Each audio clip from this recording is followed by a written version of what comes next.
I've caught up with the legend that is Mel Williams. And Mel, it's absolutely brilliant. You're setting up tonight for the Olive Tree, yeah? Yeah, I haven't done anything in Cohen before, but I live in Allora, which is not that far away. But I work on the coast. 99.9% I work on the coast and have done for the last 37 years. Whoosh. But tonight I'm at the Olive Tree here in Cohen, and I'm really pleased because I've already got sort of 20, 30 people coming in, just because they don't get to the coast, so they can see me here, you know. Now, I want to take you, if you don't mind, back in time, because unbelievably you started in the sort of back end of the 50s. And, I mean, I don't believe that. You know. I'm grimacing. You can't see me, but I'm going, ooh. Yeah. What was life like then, when you were starting out? Well, I was at school, and I didn't like school. And I wasn't very popular because my hair was different. And I had a quiff, and I sort of started following music. And that time it was more jazz than anything else. But I liked the idea of bohemian people, you know. And so beatniks they were called at that time, big pullovers. It's very strange, and beards and pullovers. And I couldn't grow a beard, of course. And I did have a big pullover. Then skiffle came around, Lonnie Donegan, in the sort of late 50s, and Elvis was 1956, and Donegan the same sort of time. And the thing with Lonnie Donegan, you could play any of his songs with 3 chords. So I suddenly picked a guitar up and started, I could sing in minutes one of those songs, and Blue Suede Shoes, etc., etc. I became extremely popular at school. And then I would nick over the fence and go to a coffee bar, and I was extremely popular with girls, and I was only 14. So that's how I really started out with music and girls, because it was a one-way street, you know. You can't go wrong, can you? No, you couldn't. And just the fact that I was playing truant was good. Yeah. It was. I look back at photographs, and I don't look like a bad person, but just my big hairdo and turn my jacket back to front, and so anything to be anti, you know. So that's how I started, and I started playing. I had a skiffle group. I put a group together, and I was only 13, 14. And these were with older people, and they were jazz musicians, because they found they couldn't make any money playing jazz, but we could get half a crown each or 5 shillings each or something playing skiffle. And so they changed their mind, and I changed their mind for them, you know. So skiffle and early rock and roll, that's how I started. Now, the time progresses, and you've gone on through all sorts of amazing places, like in Brazil. Yeah, well, I jumped ship in Italy, because my brother and I had just been to Beirut. Oh, that's right, in the Merchant Navy. Yeah, we went to Beirut, and we used to go ashore and sing anywhere we could. And I had the guitar, and we'd go and sing in not very savoury places, but we didn't care because we were seamen. And the thing is, if you go to a sailor's place, you're accepted. You've got a tattoo, and people accept you, whereas other people will be scared to go in those places. And there were certain ladies of the evening, and of course they were supposed to be unsavoury. We loved them, you know. So we went to Beirut, and we were trying to sell an overcoat in summer, and this urchin came up and said, "I know who'll buy that." And we went to this nightclub. It was in the afternoon, and the owner was sitting, a big fat man, sitting there, and he bought the coat, and then he put his hand on our knee, and we realised we shouldn't have been there. Oops. Yeah. Oops. However, he turned out to be a nice guy, and you know, that was as far as he tried, you know. And he said we went that evening and sang in his club, and once again the ladies of the evening had a collect, and so they have really helped my career. Oh, right. And so we made a couple of bob, and he said, the owner, Raja Makadi, his name was, he said, if ever you want to come back, please do it, and you can actually make an act of yourself, because we didn't, we just sang Johnny Be Good. And we got in touch with him, and he said, look, I'll send you a ticket to come back to Beirut. Really? My brother and I. So we jumped ship. We jumped ship in in Naples, and we got the consulate to send us home because we left the ship left without us, and we got dishonourable discharge, whatever, you know. I had a few of them, and then we went back to Beirut. That was 1961. Wow. So we jumped into the 60s, and we were doing Twist, and no, Twist was 62, but we were doing Johnny B. Good, which I've never really learnt the proper lyrics to it. But we were doing Blue Suede Shoes and some of Lonnie Donegan's stuff, and the owner, that man, he still had the overcoat. He asked us to do things like Mr. Sandman, bring me your dream. I mean, it didn't gel at all. But and I've still got the music copy of that. It's brand spanking new, never did sing it. You know? And we went, sort of, not to cut a long story short, we went from Beirut. We got kicked out for doing the twists, and they said it was really bad for young people, and young people started going to the nightclub, which they'd never done before. And yet belly dancing was, you know, that's the traditional dance, you know, and the twist wasn't. So we got kicked out, and then we went to went to Jordan, and then we got a taxi to Baghdad over the desert. It is really silly. I've written a book, and these experiences don't seem true even to myself now, you know. Got a cab to Baghdad, and then got kicked out of Baghdad for the same reason. I mean, this rock and roll thing was, everybody wanted to do it.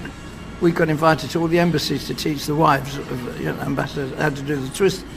But when young people caught on to it, that's when they didn't like it. And that was when... Incredible. So from there we went to Cairo, Egypt. We got kicked out. And we went to Greece. We never got kicked out in Greece. Greece was okay. And Turkey. And eventually we ended up our Middle East tour in Israel, because you couldn't go to Israel and then go to an Arab country. No, you could go the other way around. Yeah, you had to go all the Arab countries, and then you could go to Israel, and then you had to change your passport because you mustn't have a stamp that you'd been to Israel. It's just a crazy world, crazy world. And that was before the 6-day war in Israel. So my brother went out with a tank driver, but it was a lady. I kept worried for a minute. No, because in Israel they all join the army. They have to do it. Oh right, an Israeli female tank driver. Yeah, uh-huh. Yeah. All the Israelis have to do national service, and be they man or woman, you know. So I just always loved that. And my brother went out with a tank driver. He slept with a tank driver. That's even better. And then from there, trying to go through this quickly, we went to France, and I jumped a ship again. We've got a band. There was a band that took us on, and we did a tour of Israel, and then we got on a boat to go to France, and I had met a young lady called Aliki Vioklaki, and she was Bridget Bardot of Greece. If you look her up, I mean, she was a national treasure, and I got nationalised with her for a while, and she was going out with the future king of Greece, so we had to hide. It was... I could talk forever, couldn't I? But insane. When we got to Piraeus, near Athens, I phoned her from the ship, and she said, "Get off that ship. Come and stay with me now." And I managed to get off, because normally the captain or the purser said, "This is not a bus. You don't just get off the ship." And then he spoke to this lady, Aliki, and because you can imagine, she was big. Yeah. And so I got off and stayed with her, and then got to France. We had record contracts. We did pretty well in France. We toured with people like Little Richard and Gene Vincent, and we toured with Bill Haley in England. Wow. The Everleys, everyone except Elvis. Yeah. You know, and Jerry Lee, we did one night with Jerry Lee Lewis, but so I can claim that I worked with him, but you know, he wasn't the nicest person in the world. But so our career, my brother and I had a tremendous career, and then he went off to Australia, as people do in that sort of era, 64. We had a record with Mickey Most, who was a producer. Yeah. And he had a stable, they called them stables, that was a bit rough, innit? Yeah. Of the animals, Herman Hermits, and Lulu and Donovan and Ron and Mel. Obviously you've heard of all the others. But we had this record, and it sort of got to number 35 or something. I don't know. But at least we toured then.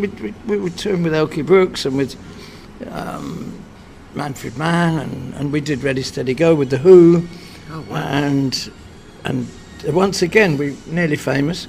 There was Ready Steady Go was the biggest TV show. Remember it well. And they said, we're going to have a show called The Firsts. And it was the first time the Animals were on, The Who, Goldie and the Gingerbreads, I don't know what happened to them, but The Who, Donovan, and it was sort of like 5 amazing people, and Ron and Mel. Here we go again.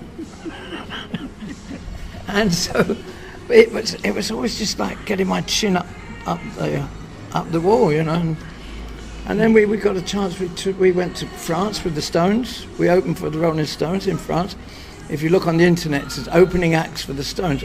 Ron and Mel, the first act to open.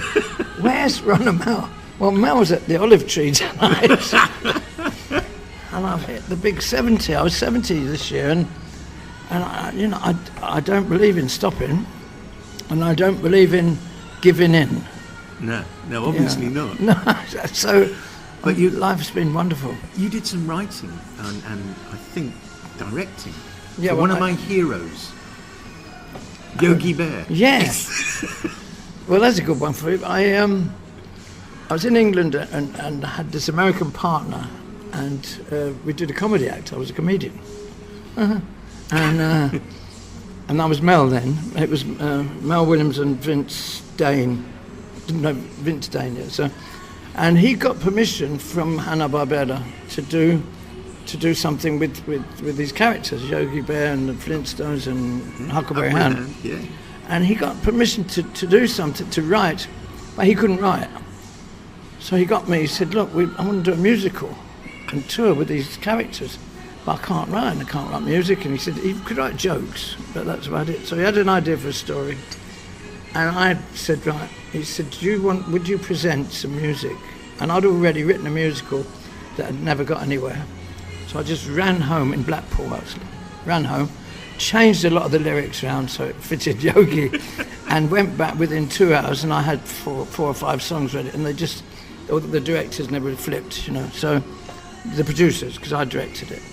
And then I wrote the story with Vince, and it toured all England, Germany, Ireland. Wow. The big funny the thing is, today's world, you mime on television. You see everyone mimes and do this. We weren't allowed to mime, but when you've got a head on you, who knows? Yes. You've got this great big head of Yogi, and they were going around, and they were supposed to have a microphone in there. So I said, this is not going to work, you know, because it'll be. So we recorded it, but the band had to play, the 4-piece band. I directed the band to play over them singing. They didn't have any music. It's like a click track. Yeah. It was just wrong. It was wrong, but we got through it. And the funniest thing, the story of that one was, one day we'd recorded everything, and they'd all gone home, and I realised we'd missed a page. And all the people with the voices, and I was doing Yogi, funny enough, because we were looking for Yogi, and I kept saying, here's a picnic basket, and everyone went, wait a minute, why are we looking? You can do it. So I got this page, and it was in fact Yogi Bear talking to Boo Boo, talking to Barney, talking to Fred Flintstone, and I had to do all the voices. You know. I can't. Gee, Fred, we're going to the bowling. Barney, that's the first time. Yogi is. So, there you go. So, I'm not going to forget that. So I did that, and then I wrote a musical over here called Professor Fossil's Last Expedition. We did in the theatre in Fuengirola, and that was fabulous. It was great music. I was so proud of the music. It didn't go anywhere, but it was a great show, and it was a family show. And it was an important message, and it was about dinosaurs. And the whole thing was, don't let it happen again. Don't let them all die out. Don't let people die out. Don't let principles die out. Keep faith in. And it was very deep. But you didn't realise how deep it was unless you. And it was catching, you know. And we had some nice people. We had Polly Perkins was in it, because she was, at that time, she was doing well. She was in El Dorado, and she was doing lots of stuff. And so I got her to play in it. And she played more or less herself, which was an aging person in show business who was telling a young girl not to give in, etc., etc. You know, have faith with yourself. Anyway, so I wrote that one. And then the next musical, another one, next musical I wrote was Don Zabatel. It was a pirate musical, and we did it in Fuengirola in the sea. We bought a stage coming out of the harbour in Fuengirola, and we did it in English and in Spanish, and I wrote all the music, and I played Don Zabatel. That did sort of all right, but then the thing that came out of that was a man came up to me and said, would you think of going to the Caribbean? Because all the pirates are there and I've got a brewery. Well, what better than being a pirate in a brewery, you know? So, sounds good to me. So I went to a place called Santa Cruz, an island, Santa Cruz, and I changed the words around to Don Santa Cruz. And I had a moustache, real one, you know, and curly and a beard and big earrings. And there's another little story for you before I go. At that time was before the terrorist problems, and so I had a big curly moustache, and I had earrings, very long hair, and I had a sabre, and 4 rapiers, and a phony pistol, and I got on a plane. No. I got on a plane with this, and then we got, I think, New York, and then we flew down to somewhere else, and the last leg of the trip, we were to the Virgin Islands. It was like a propeller job, you know, a small plane, with about 8 of us on it. And when we arrived, the 8 people got off the plane, and the man had the audacity to say to me, "Are you the pirate?" I said, "Am I the pirate?" I said, "I don't think." I looked around, I did a phony, you're looking at 1 sabre, 4 rapiers, 1 pistol, and a curly moustache, I guess. So I did a few months out there, so, you know, and I think to cap it all, and I've been here 37 years, been married, been with the wife 36 years. I had a lovely year before that, and mad year because I'd got divorced and I came to the Costa del Sol to do what I wanted to do, and I did, and that's in my book. I was going to ask you about the book, actually. Well, you can. I love the book, Nearly Famous. Yeah, Nearly Famous. And then the worst thing about that, as I was finishing the book, my son phoned me up. He said, "I've just seen a film called Almost Famous." It just never worked, but it did work, and it has worked. And when I think of what I've done, I've just had a fantastic career. I had a number 1 in Argentina with Raindrops Have Fallen on My Head, and the manager stole the gold record. So, you know. It just doesn't. And I'm at the Olive Tree tonight.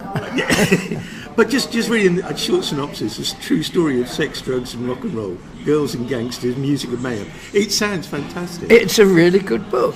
And I've sold 1,000. I had 1,000 printed.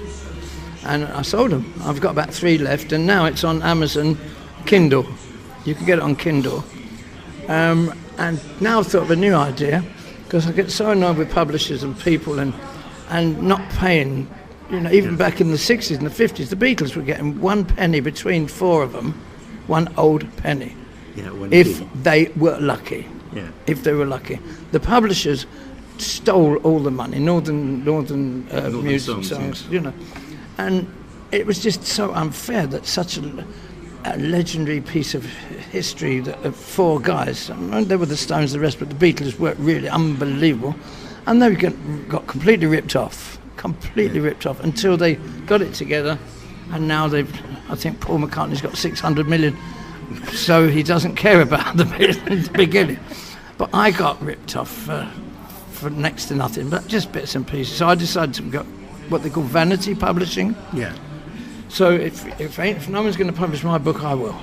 So, you know, Cilla Black said to me the other day, name dropping, I said, "There's my book." She said, "Who would want to publish your book?"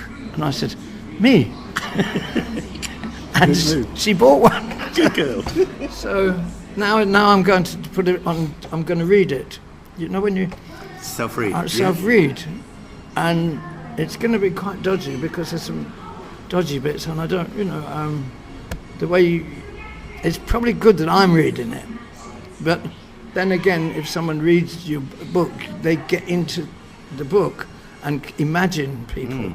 Whereas if you hear the voice of the original, because there are other people who read other people's books, But I think it's. I'm just going to read a couple of chapters and listen to them, see if the wife finds out what. Now look, you've played with some fantastic people. You've toured some amazing countries. I guess I know the answer you're going to say, but is there one person that you would have really... Elvis. That's the one I thought you were going to say. Yeah. Elvis, I had, and I've met, when you're one away or two away, I mean, but by touring, but meeting all these big stars, I'm one away from Elvis, and I'm one away from presidents and kings and queens. So, but Elvis, I was in Cleveland, Ohio, doing the comedy act, and I bought a ticket, and Elvis was due there in 2 weeks, and I had the ticket. I should have just saved it. I gave it to the maid, the chambermaid in the hotel. But I had a ticket to go and see Elvis 2 weeks later in Cleveland, Ohio, and we got an audition in London for some Frimley Green Lakeside or something. We had an audition, and so my partner said, look, that we've got a group of 4 guys, and we 2, that's 6 people, you're going to let down. I said, no, I wouldn't let myself down. It's like 5 I'll let down by not doing the audition. And we flew back to England, so I didn't see Elvis, and we never got the job. Oh, no. We never got the job. Never got the job. It's just, life's good, isn't it? Yeah. A couple more things, then obviously I'll let you get on, because I know you've got this. You're running out of whatever it is, isn't it? No, I've got loads more. I could talk to you for hours. You still do rock and roll? Yeah. Is that where you are? Is it rock and roll at the heart of you? Well, I think that's, I like crepe-soled shoes, and I like teddy boy jackets, and crepes and drapes. And I've got my Harley Davidson, and I go around Europe on a Harley, and I'm an MC for Harley on the big conventions. On the hog dudes, yeah. And the one in Fockesee in Austria is about 100,000 bikes. And any one concert, there's 5 nights of concerts, and I'm the MC and I sing, and so I probably on the Saturday night sing to 40,000 people. And then on the Tuesday I'm back here in Fiorentino restaurant, which is a pizza place, and there's usually about a good 80 people. And they don't know. No. They don't know, but I don't care. It's 1 second. Look, I'll just say to you, I've got a set list. I just said something. Yeah, that's 8. Look, that's that 30 songs tonight, or something, And Come On Everybody, obviously that's Eddie Cochran, isn't it? Unchain My Heart, that's Joe Cocker. Also, he's a big favourite of mine, obviously, Joe Cocker. But it was also Ray Charles. American Pie, because it's all about Buddy Holly. Yeah. The Letter, because it was the box tops, and it was Joe Cocker. And then I do a Rod Stewart. How did he get in there? Because I've got a rough voice. Rip It Up. Rip It Up was Little Richard, Don't Be Cool, Elvis. So it just goes, that's where I'm at. It's almost a history of rock and roll, then. It is, Chuck, yeah. Mac the Knife, because Bobby Darin was a rock and roller before he became a swinger. No, he wasn't a swinger. Rock and roll, Only the Lonely. That's beautiful. We're talking about Dory Orbison. Think It Over. That's of course Buddy Holly. Don't Touch My Banana is one I wrote. I Believe, which was Frankie Lane. Yeah. And I'd bought Heartbreak Hotel, and my dad made me go and change it for Frankie Lane, I Believe. But I nicked.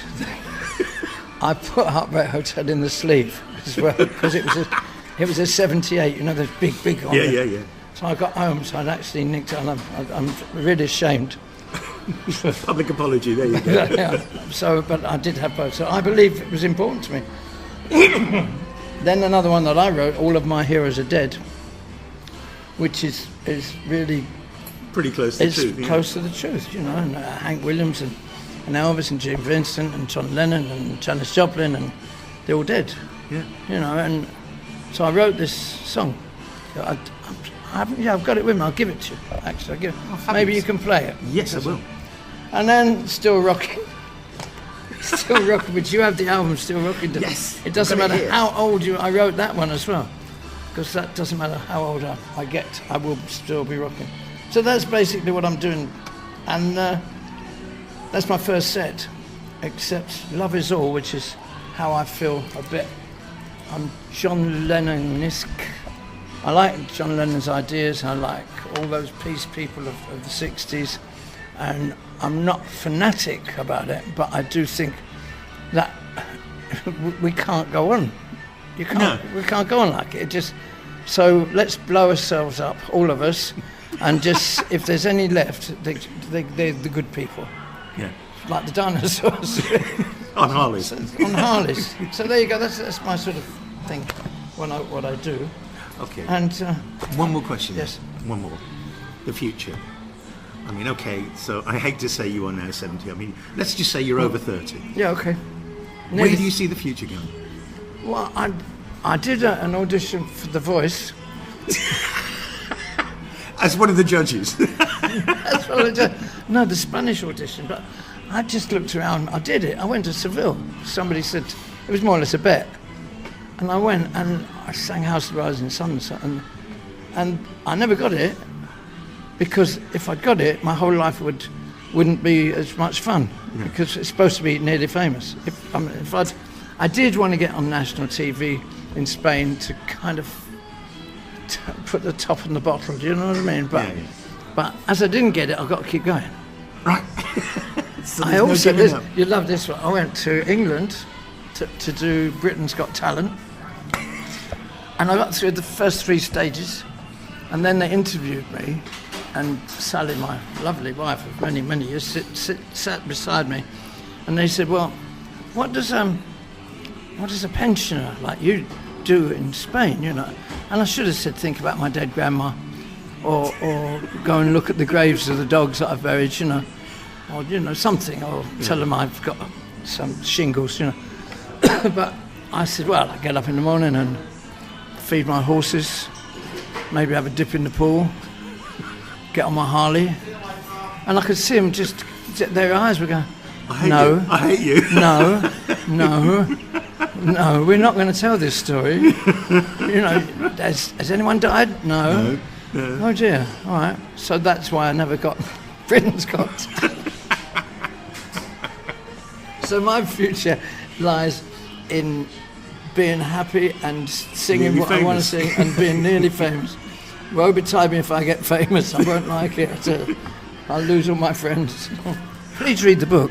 Okay, the book is called Nearly Famous. It's now available on Kindle, or I guess people can get it by going onto your website, yeah? Well, they're going to be able to, because I've also found out that if I put it on PDP, which I did for a friend of mine the other day, and I put it onto a CD, and he got it and read it. Never paid me, but if I put a cover on it, that's my book. I wrote it. Yeah. I'm going to call it Heart of Hearts FM. Thank you. There you go, Lee. Mel Williams, thank you so much for talking with me. It's been an absolute pleasure. Thank you so much. Nearly famous.